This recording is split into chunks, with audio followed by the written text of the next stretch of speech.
প্রথমে মাথায় আসে তিনি হলেন আমাদের বাঁকে বিহারীজি। তো সেই কারণে আমরাও চেষ্টা করেছিলাম প্রথমে বেশ অনেককে দেওয়ার, কিন্তু একটা সময়ের পর আমরা দিয়ে উঠতে পারছিলাম না।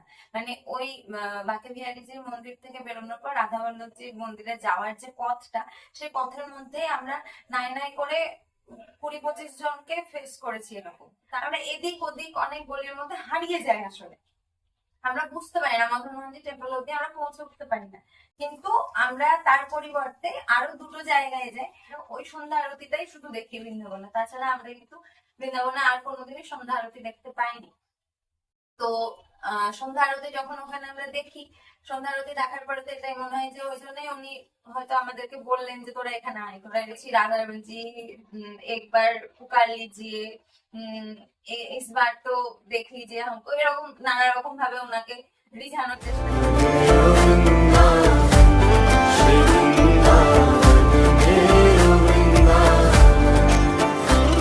নমস্কার বন্ধুরা, রাধে রাধে। তো আজকে আমার বৃন্দাবন সফরনামার আজকে আমাদের দ্বিতীয় পর্ব। কালকে আমরা প্রথম দিন, অর্থাৎ আমরা 10ই জুলাই যেদিন পৌঁছই, সেদিন কি কি গেছি, কোথায় কোথায় ভ্রমণ করেছি এবং আমার যা অনুভূতি হয়েছে তার মধ্যে কিছু তোমাদের সাথে ভাগ করে নিয়েছি। তো আজকে আমরা আমাদের দ্বিতীয় দিনের যে সফরনামা, সেটা আজকে তোমাদের সাথে শুরু করব। তো কালকের মতোই বৃন্দাবন ধামের যাত্রা শুরু করছি। তাই প্রথমেই বলি, বৃন্দাবন ধাম কি জয়, বাঁকে বিহারি জি কি জয়, লাডলি জো কি জয়, বলো বৃন্দাবন ধাম কি জয়। তো দ্বিতীয় দিন অর্থাৎ 11ই জুলাই আমাদের সকাল মোটামুটি 7টার মধ্যে আমাদের সফর শুরু হয়। আমরা ওই 6টা, 6:45 এরকম সময় উঠে নিজেরা রেডি হয়ে নিই এবং রেডি হয়ে আমাদের সেদিনের যাত্রা শুরু করি। তো প্রথম দিন আমরা গোপেশ্বর মহাদেব এবং আরো কিছু কিছু জায়গা ঘুরে নিয়েছিলাম। দ্বিতীয় দিনে আমাদের মূল যেটা লক্ষ্য ছিল সেটা ছিল বৃন্দাবনের যে মূল মন্দিরগুলি রয়েছে সেই মন্দিরগুলি পরিদর্শন করা। তো বৃন্দাবন মানেই যার কথা সবপ্রথমে মাথায় আসে তিনি হলেন আমাদের বাঁকে বিহারীজি। একদম সকালবেলা প্রায় 7টার মধ্যে, 7টার মধ্যে আমরা সেখানে পৌঁছে যাই।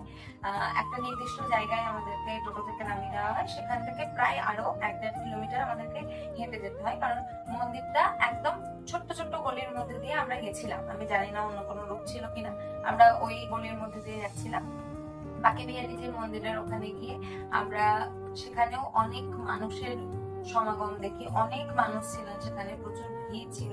আমরা সেই ভিড়ের মধ্যেও সেই জনস্রোতের মধ্যে ঠেলাঠেলি করেও আমরা পৌঁছে যাই বাঁকে বিহারীজির দর্শনে এবং বাঁকে বিহারীজির দর্শন পাই আমরা সেদিন। তিনি আমাদেরকে দেখা দেন। সেখানে আমরা পুজো দিতেও সফল হয়েছিলাম। আমরা পুজোর সামগ্রী নিই বাঁকে বিহারীজির মন্দিরের পাশে। এখানেও গোপেশ্বর মহাদেবের মতোই সুন্দর একটা দোকান ছিল যেখানে নানা রকম প্রসাদ বিক্রি হচ্ছিল। সেখানে শুধু প্যারা নয়, আরো নানা জিনিস, যেগুলো মিষ্টি জাতীয় জিনিসই মূলত মিষ্টির দোকানে ছিল, যেটা বিক্রি হচ্ছিল। সেগুলোর মধ্যে থেকে আমরা আমাদের পছন্দ মতো বাঁকে বিহারীজি আমাদের থেকে যা যা কেনা, আমরা সেগুলো সমস্ত কিছু নিই এবং তার পুজো দিই। সেখানে আমরা পুজো দিতেও সফল হই। খুব খুব যে আমাদের অসুবিধা হচ্ছে সেটা না, আমরা মোটামুটি ভালোভাবে পুজো দিই এবং বাঁকে বিহারীজির চরণে আমাদের অন্তরের যতটা শ্রদ্ধা, সেই মুহূর্তে আমাদের মধ্যে যা কিছু আসছিল আমরা সবটাই তার চরণে অর্পণ করে দিই।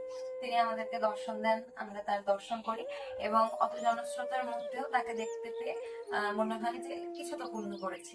তারপর আমরা সেখান থেকে বেরিয়ে যাই এবং তারপর শুরু হয় আমাদের সেদিনের পথচলা। এবার আমরা সেখান থেকে বেরিয়ে আমরা সেদিন মোটামুটি একটা লিস্ট বানিয়ে নিয়ে গেছিলাম যে আমরা কোন কোন মন্দিরগুলো যাব। কিন্তু শুধু সেই মন্দির না, সাথে আরো কিছু মন্দিরও আমরা দর্শন করি। সেগুলো আস্তে আস্তে শেয়ার করে নিব তোমাদের সাথে। তো ওখান থেকে বেরিয়ে বাঁকে বিহারীজির মন্দিরটা মানে এরকম এল ভাবে অনেকখানি বাঁকে বিহারীজি, তারপরে যার কাছে যাওয়া যাবে ওই একই পথ ধরে, পথ দেখিয়ে দিবে তোমাদেরকে ওখানে যারা রয়েছে, সেটা হচ্ছে রাধা বল্লভজির কাছে পৌঁছানো যাবে তারপরে। তো আমরা সেই পথ ধরে হেঁটে হেঁটে হেঁটে হেঁটে পৌঁছে যাই রাধা বল্লভজির কাছে। সেই রাধা বল্লভজির কাছে পৌঁছতে আমাদের প্রায় 8টা, 8:15 মতো বেজে যায়, কারণ অনেক মানুষ, অনেক ভিড়, তার মধ্যে দিয়ে আমরা ধীরে সুস্থে হাঁটছি, কখনো কখনো হারিয়ে যাচ্ছি, একে অপরের থেকে আলাদা হয়ে যাচ্ছি। এরকম নানা কিছু চলছিল যেহেতু, তো একটু সময় অবশ্যই লাগবে। এমন নয় যে খুব দ্রুত যেতে হবে, সেটাও কোনো ব্যাপার নেই। তোমরা ধীরে সুস্থে যাবে, দেখা করতে যাবে।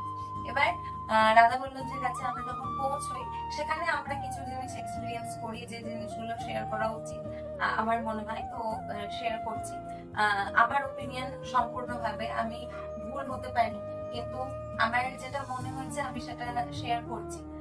হয়তো উচিত না এভাবে জিনিসটাকে দেখা, কিন্তু আমার মনে হলো আমার তখন এই জিনিসটা আমার মাঝে এসেছিল বলে আমি তোমাদের সাথে শেয়ার করে দিচ্ছি। তো যাই হোক, এটা এই একটা এক্সপিরিয়েন্স শেয়ার করলাম। পরে আরো একটা এক্সপিরিয়েন্স হয়েছে, সেটাও আমি শেয়ার করবো তোমাদের সাথে, যে এই সংক্রান্ত। হ্যাঁ, তো আমরা তারপরে চলে যাই রাধা বল্লভজির কাছে, এবং রাধা বল্লভজি দর্শন করার পর সেখানে বেশ খানিকটা সময় কাটাই। ওনার দর্শনও অদ্ভুত দর্শন। ওখানে একটা পালকি বা চামর কিছু একটা চলছিল, পালকি না সরি, দোল না, বা চামর নড়ানো হচ্ছিল এরকম দড়ি দিয়ে টেনে। তো আমার সৌভাগ্য হয়নি সেটাতে হাত দেওয়ার, কিন্তু আমি দর্শন করেছি, ওনাকে দেখেছি, বেশ অনেকক্ষণ দাঁড়িয়েছিলাম, দেখতে পেয়েছি, উনি দর্শন দিয়েছেন, এটাতে আমি মানে নিজেকে ধন্য মনে করছি। এবার ওখান থেকে বেরিয়ে তারপরে আমরা দেখি আপনাদের আর যে ডেস্টিনেশন গুলো ছিল সেগুলো সবটাই একটু দূরে দূরে ছিল ওখান থেকে। তো আমরা একটা টোটো করে নিই এবং আমরা এগিয়ে যাই সামনে থেকে। এবার আমরা যেখানে যাই ওখান থেকে বেরিয়ে তারপরে যাই রংজি টেম্পল করে, রঙ্গনাথ মন্দির বলা হচ্ছে রংজি টেম্পল। ওইটা একটা আমাদের এখানকার মুর্শিদাবাদের যে জগৎ শেঠ রয়েছেন, সেই জগৎ শেঠেরই বা জগৎ শেঠের কোনো পরিবারের কারো একজনের তৈরি করা মন্দির, মানে মুর্শিদাবাদের বাসিন্দা ছিলেন তিনি।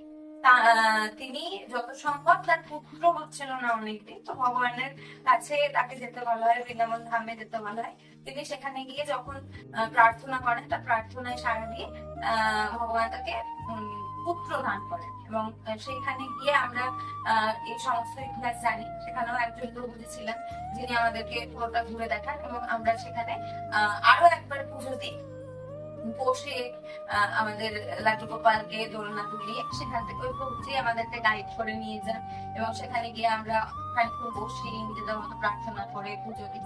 পুজোরও ওখানে অনেক রকম বিষয় রয়েছে। যারা বৃন্দাবন যেতে চাও তারা মানে নিজেদের এটুকুই বলার যে চেষ্টা করবে নিজেদের সামর্থ্য মতো পুজো দেওয়ার।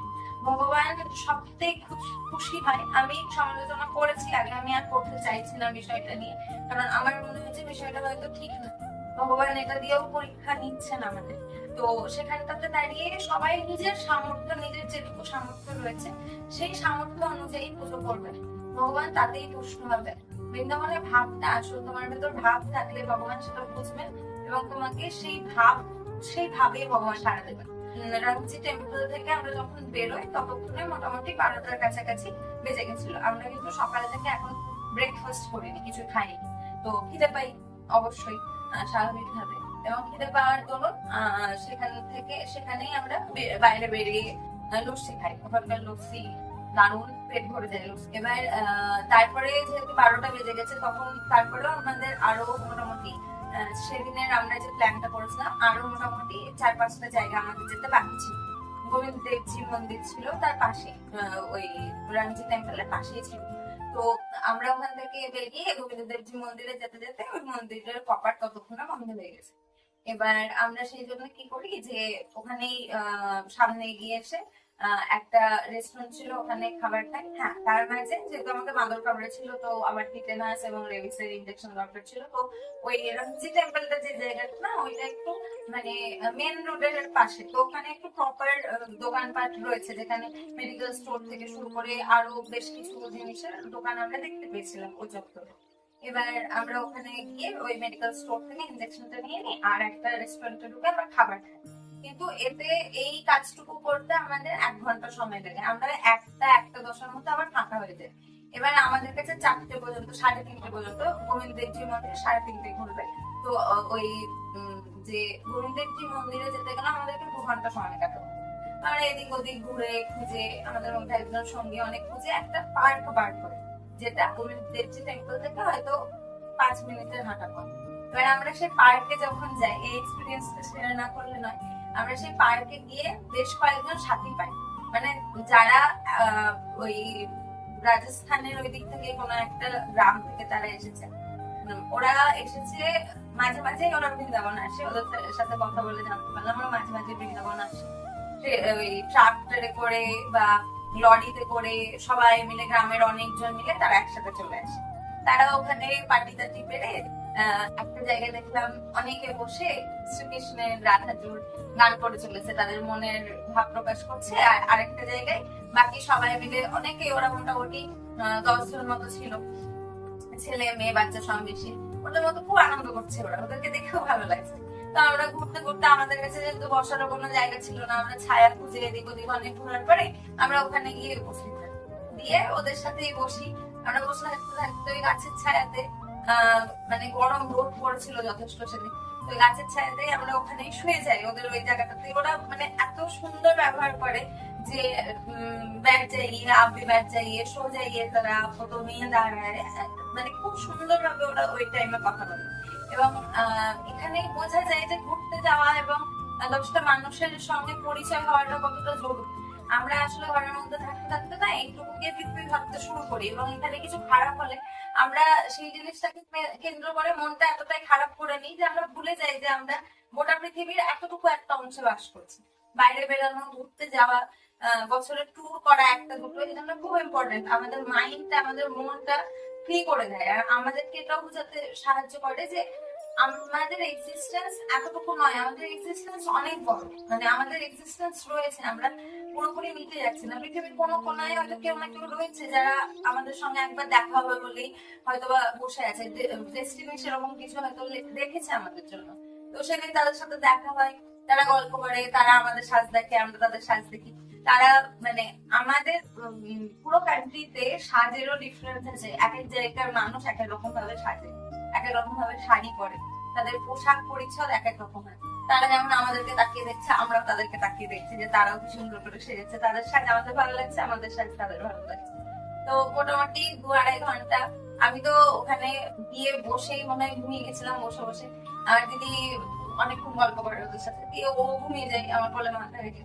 দিয়ে আমি বসে বসে ঘুমাচ্ছি, তো ও বারবার বলছে আপ भी सो जाइए, ওনারা বলছিলেন যে आप भी सो जाइए, आप भी सो जाइए।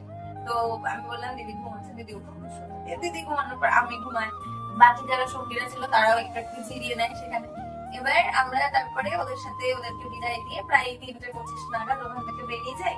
কিন্তু যেহেতু ওটার রোড, মানে আমরা পুরো বৃন্দাবনে খালি পায়ে হেঁটেছি, শুধু ওই রাস্তাটাতে আমাদের খুব অসুবিধা হচ্ছিল, মানে যেহেতু পিচের রোড ছিল ওই রাস্তাটুকু, তো আমাদের তখন খুব পায়ে গরম লাগছিল। তো যাই হোক, রাধারানীর কৃপায় একটু হাঁটার পরে আমরা একটা পথ পাই ভেতর দিয়ে, সেই পথে যাওয়ার সাথে সাথে দেখি যে না, যত রোগ থাকুক আর যাই থাকুক সেই পথে আর কোনো অসুবিধা হয় না। আমরা গোবিন্দদেবজি মন্দিরে পৌঁছাই। গোবিন্দদেবজি মন্দিরে, মানে মন্দিরের ভেতরে এত বাঁদর ছুটে বেড়াচ্ছে, এখানে বসাচ্ছে ওখানে বসাচ্ছে, কিন্তু ওর ভেতরের যে স্ট্রাকচারটা, আমি ছবি অবশ্যই শেয়ার করবো গোবিন্দদেবজি মন্দিরে, কারণ আমার খুবই ভালো লেগেছে, খুবই সুন্দর, মানে অদ্ভুত একটা স্থাপত্য, চোখ জুড়িয়ে যাওয়ার মতো একটা স্থাপত্য। এখনো দেখলাম যে কাজ চলছে, হয়তো মডিফাই করা হচ্ছে কিছু, বা যেটা আছে সেটাকে ঠিকঠাক করা হচ্ছে। কিছু এরিয়া দেখলাম বন্ধ আছে, যদি সেই এরিয়া গুলো খোলা থাকে তাহলে হয়তো আরো সুন্দর লাগবে দেখতে। খুব সুন্দর একটা পরিবেশ। আমরা সেখানে অনেকক্ষণ বসে থাকি, প্রায় 3:35-40 নাগাদ ঢুকে যাই গোবিন্দদেবজি মন্দিরে। দিয়ে তারপরে সেখান থেকে প্রায় 1-1.5 ঘন্টা পরে আমরা বেরোই, কারণ আমরা তারপরে যেখানে যাব সেই মন্দির খুলবে প্রায় 5টা বা 5:30টার দিকে। তো আমরা সেটা জানতাম বলে আমরা প্রায় 1-1.5 ঘন্টা পর ওখান থেকে বেরোই। দিয়ে মোটামুটি আমরা 4:30-4:45 নাগাদ গোবিন্দদেবজি মন্দির থেকে বেরোই। আমরা অনেক ছবি তুলেছি ওখানে, কয়েকটা ভিডিও নিয়েছি, ছোট ছোট ক্লিপ নিয়েছি, এখনো রিলস বা কিছু করে ওঠা হয়নি। তো যদি করি তাহলে সেটাও দেখতে পাবে আমার প্রোফাইলে।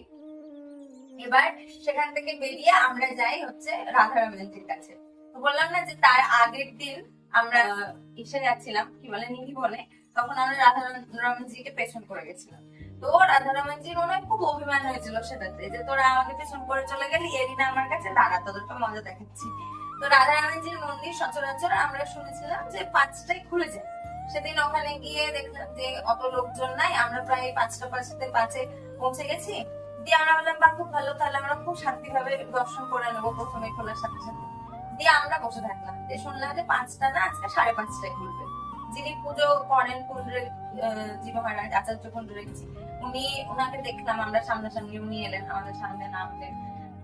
অদ্ভুত শোভা, মানে সত্যি যারা এই এই কপালটাও অনেক বড় কপাল, মানে এটাও অনেক বড় ভাগ্য যে ভগবান যাদেরকে বেছে নেয় তাদের পুজো করার জন্য। তো সেটার জন্য জীবনে কতখানি পুণ্য অর্জন করতে হয় আমি জানি না। তো ওনাকে দেখে মানে বড্ড ভালো লাগলো আমার, কি সুন্দর, কি দারুণ আভা, মানে এত সুন্দর হতে পারে কেউ দেখতে, তাই মনে হলো দেখে। ওনার যে শিষ্যরা রয়েছে তারাও তাই, মানে সবাই মিলে একসাথে আসে। খুব সুন্দর রাধারামানিজির যে মন্দির, সেই মন্দিরের মানে পুরো যে ব্যবস্থাপনাটা, সে ব্যবস্থাপনাটা খুব সুন্দর। তো সেই আমাদের মোটামুটি 5টা বাজতে 5 থেকে আমরা ওখানে বসে থাকা শুরু করি। আমরা 1 ঘন্টা বসে থাকি। 6টা বাজতে 5 যখন, তখনও মন্দিরের কপাট খোলেনি। আমরা ওখানে বসে বসে ডাকছি, বলছি রাধারামানজি একবার পুকার লিজিয়ে, इस बार तो देख लीजिए हमको, এরকম নানা রকম ভাবে ওনাকে রিঝানোর চেষ্টা চলছে। অনেকেই ছিল ওখানে যারা গান করছে, আমরা গলা মিলাচ্ছি। আমরা তো অতটা ফ্লুয়েন্ট নই, আমরা জানিও না ওই ধরনের পদগুলো। তো তারা পদগুলো গেয়ে চলেছে, আমরা তাদের সাথে গলা মিলাচ্ছি, তাদের আমাদের নাম নিচ্ছি, বারবার ডাকছি, জয়কার দিচ্ছি। দারুণ, খুব সুন্দর পরিবেশ। মানে বসে থাকতেও কোনো ক্লান্তি নেই এখানে। আমরা বসে আছি 1 ঘন্টা ধরে যে আমরা দেখাবো। যখন আমরা ঢুকলাম, ঢুকার পরেও সেই ঢুকার পরে আবার আটকে গেলাম, সেখানে 10 মিনিট দাঁড়ালাম, আবার আটকালাম, মানে প্রায় 2-3 বার আটকে আটকে যখন ভেতরে পৌঁছলাম তখন কি কি সুন্দর শোভা, কি সুন্দর দেখতে উনি। ওনার যে যেখানে বসে আছেন সেই পরিবেশটা এত সুন্দর, মানে হাসিটা খুব মিষ্টি হাসি, রাধারমণজি হাসছেন, মনে হচ্ছে না থাকতো, উনি মনে হচ্ছে যে বলেছেন দেখলি তো আর কোনোদিন যাবি আমাকে পিছন করে, এরকম যেন বলেছেন। আমার মনে হয়েছিল সেটা ওখানে দাঁড়িয়ে। তো এরকম ভাবে তারপরে ওখানে খানিকক্ষণ সময় কাটাই, ভেতরে কীর্তন চলছিল। আমি একটু হালকা নিজেকে সেই কীর্তনের মধ্যে, আমি চেয়েছিলাম একটু নাচ করতে, কিন্তু আমরা পুরোই আলাদা হয়ে গেছিলাম, এতটাই লোকের চাপ ছিল ওই সময়, আমরা সবাই আলাদা আলাদা হয়ে গেছিলাম। তো সাথী ছিল না, মনে হলো একবার যে একটু নাচি, দু হাত তুলে হালকা নেচেও নিয়েছি ওর মধ্যে, কিন্তু মানে মন খুলে নাচাটা হয়নি। আর ওই যে প্রচুর লোক, তাই প্রথমে যারা ঢুকেছে তাদেরকে বের করে পরে আবার 15 জন বা 20 জনকে ঢোকাবে, যাতে খুব শান্তভাবে তার দর্শন করা যায়। ব্যবস্থাপনাটা খুব ভালো ছিল। তো বারবার বলছিল বেরিয়ে যাও, মানে সামনে গাও মাতাজি চালিয়ে, রাধে চালিয়ে বলছিল বারবার। তো সেই জন্য বেরিয়ে যেতে হয় আমাদেরকে স্বাভাবিকভাবে।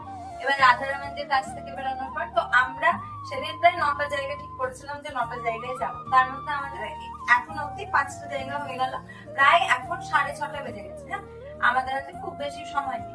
এবার আমাদের কাছে আর কাছে ছিল হচ্ছে 3টে জায়গা ছিল, যে 3টে জায়গায় আমরা যাবো ভেবেছিলাম, মানে এছাড়াও আর একটা জায়গা আমি সেদিন আমাদের মনে হচ্ছিল যে আমরা জায়গাটা ঘুরে এসেছি, কিন্তু আসলে আমাদের মিস হয়ে গেছে, ওটা আর একটু দূরে ছিল। মানে আমরা অন্য একটা মন্দিরকে ওই মন্দিরের সাথে গুলিয়ে দিচ্ছি। তো যাই হোক, শ্রীকৃষ্ণের দর্শন হয়েছে, রাধারানী দর্শন দিয়েছেন, আমাদেরকে বেছে নিয়েছেন দর্শন করার জন্য, এটাই অনেক। তো ওখান থেকে বেরোনোর পর বাকি যে 3টে জায়গা রয়েছে, আমরা সেই 3টে জায়গা দেখি। এবার সেই 3টে জায়গার মধ্যে আমরা দেখি যে মদন মোহন টেম্পল, যেটা সবচেয়ে প্রাচীন টেম্পলের মধ্যে একটি বৃন্দাবনে, সেই টেম্পলে আমাদের যাওয়ার খুব ইচ্ছে ছিল।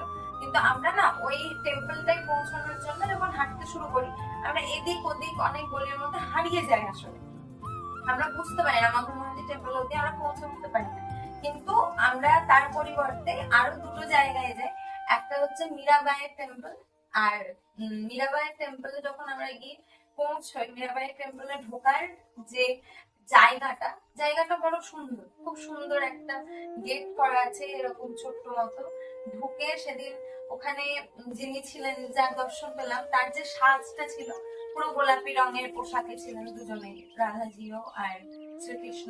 মানে দুজন, মীরাবাই টেম্পল, মীরাবাই এর পাশাপাশি ওনাদের দুজনকে ওখানে পুজো করা হচ্ছে, ওনারা ওখানে দর্শন দিচ্ছেন। আর ওইখানে একটি ছেলে সে গান করছিল, বসে একটা কীর্তন করছিল, কোনো বাদ্যযন্ত্র ছিল না, একটা হারমোনিয়াম বাজিয়ে সে কীর্তন করছিল। তো তার কীর্তনে অতটা একটা টান ছিল। আমরা হাঁটছিলাম অতক্ষণ, আমাদের ভেতরে একটা ক্লান্তি তৈরি হয়েছিল। তো আমাদের সেই ক্লান্তিটা যেন হুট করেই দূর হয়ে গেল। আমরা খানিকক্ষণ বসলাম, গানটা শুনলাম, একটু ভাবে হলাম, দিয়ে বেরিয়ে গেলাম। তারপরে বাড়ি ফেরারই ইচ্ছে ছিল, কিন্তু পথে হাঁটতে হাঁটতে আমরা আরো একটা জায়গায় গিয়ে পৌঁছে, যেটা আমরা প্ল্যান করিনি। উনি আমাদেরকে দেখেছেন, উনি আমাদেরকে মানে চেয়েছেন আমরা যেন সেখানে যাই। পরে সেই মন্দিরের মাহাত্ম্য বুঝেছি, সেটা হচ্ছে রাধা দামোদর মন্দির। সেটা আমরা ওখানে গিয়ে সন্ধ্যা আরতি দেখতে মানে আমরা দ্বিতীয় দিনে বৃন্দাবনের সন্ধ্যা আরতি দেখি, আর আমরা ওই সন্ধ্যা আরতিটাই শুধু দেখি বৃন্দাবনে, তাছাড়া আমরা কিন্তু বৃন্দাবনে আর কোনোদিনই সন্ধ্যা আরতি দেখতে পাইনি। তো সন্ধ্যা আরতি যখন ওখানে আমরা দেখি, সন্ধ্যা আরতি দেখার পরে তো এটাই মনে হয় যে ওই জন্যই উনি হয়তো আমাদেরকে বললেন যে তোরা এখানে আয়, তোরা এখানে আয়, তোদের আমার ছিল একটু ইচ্ছে যে বৃন্দাবনের সন্ধ্যা আরতি দেখবো, তো সেই ইচ্ছেটা পূরণ করার জন্য উনি হয়তো আমাদেরকে ডাকলেন। গেলাম, ওখানে গিয়ে বসলাম, সন্ধ্যা আরতি দেখলাম, এবং বসে দাঁড়িয়ে সন্ধ্যা আরতি দাঁড়িয়ে দেখলাম, দাঁড়িয়ে সন্ধ্যা আরতি দেখার পরে বসলাম, দিয়ে ওখানকার যে মাহাত্ম্য কি রয়েছে না রয়েছে সেগুলো বলছিলেন। ওখানে গোবর্ধনজির একটা রয়েছে, মানে শিলা বা এরকম কিছু রয়েছে। বলা হয় গোবর্ধন পরিক্রমা যারা করতে পারে না, যাদের বয়স হয়ে গেছে, তারা যদি ওই মন্দিরে 4 বার পরিক্রমা করে দেয় তাহলে একই সমান পূর্ণ তাদের লাভ হয়, এটা বলে। তো আমাদের যেহেতু গোবর্ধন পরিক্রমার প্ল্যান ছিল, আমরা সেই জিনিসটা করি না।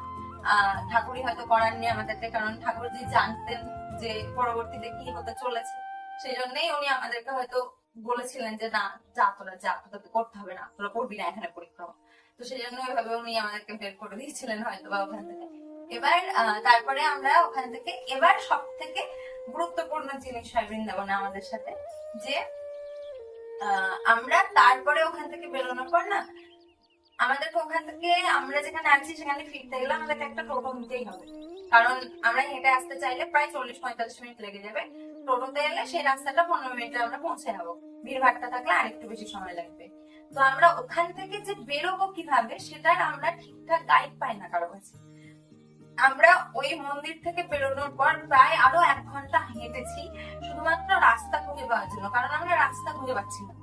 আমরা ওখান থেকে ঘুরে আবার যেখান থেকে আমাদের পথ সেদিনের যাত্রা শুরু করেছিলাম সেই জায়গায় ফিরে আসি, অর্থাৎ শ্রী বাঁকে বিহারীজির মন্দিরের কাছাকাছি চলে আসি আমরা। মানে আমাদেরকে যে রাস্তাটা দেখিয়ে দেওয়া হয়েছিল সেই রাস্তাটা হয়তো ঠিক ছিল না, আর আমরা ম্যাপে যে আমরা কি লিখে সার্চ করব বা কি লিখে খুঁজবো সেটাও বুঝতে পারছি না।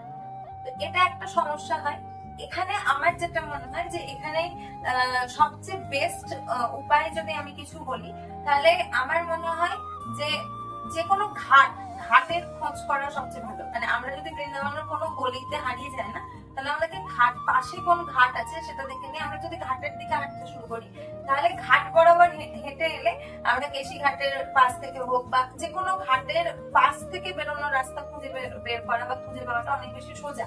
কারণ আমরা ওখানে দেখছিলাম যে ঘাট আছে একটু দূরত্বে, একজন আমাদেরকে বললেন তোমরা ওই রাস্তায় যাও, এভাবে যাও, এভাবে যাও, আমাদেরকে বলে দিলেন।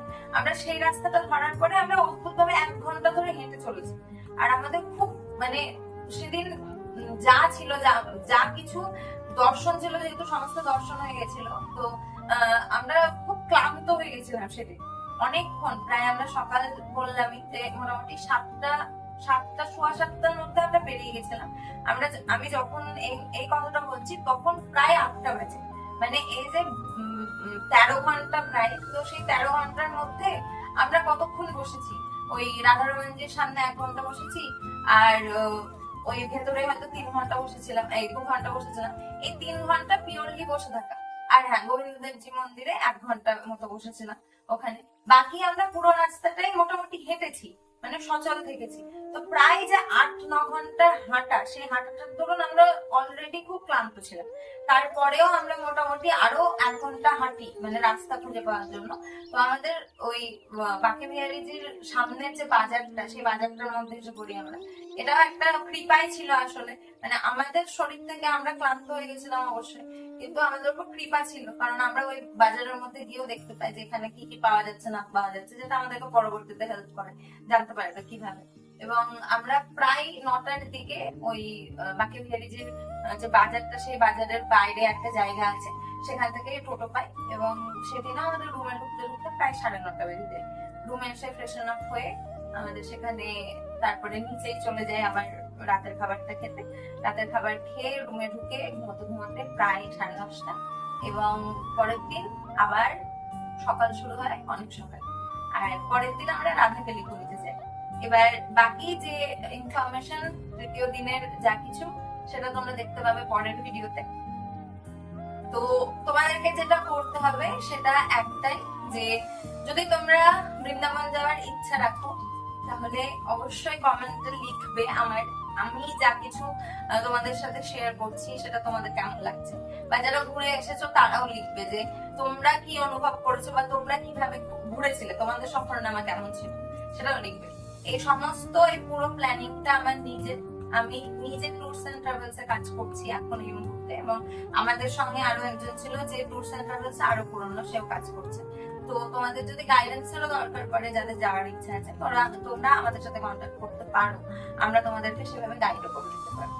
তো যাই হোক, রাধারানীর কৃপায় আমরা বৃন্দাবন থেকে খুব ভালোভাবে ঘুরে আসতে পেরেছি। তিনি চেয়েছেন বলে আমরা বৃন্দাবনে গিয়ে অনেক কিছু পেয়েছি, যেগুলো আমাদের মধ্যে আমরা নিয়ে এসেছি আমাদের সাথে করে, আমাদের প্রাণে সব রয়েছে। তো রাধে রাধে। দ্বিতীয় দিনের সফরনামা এখানেই শেষ হলো, দেখা হবে পরের ভিডিও। বলো রাধা রমন লাল की जय, बांके बिहारी जी की जय, राधा वल्लभ की जय, वृंदावन धाम की जय। जय जय श्री राधे। राधे राधे।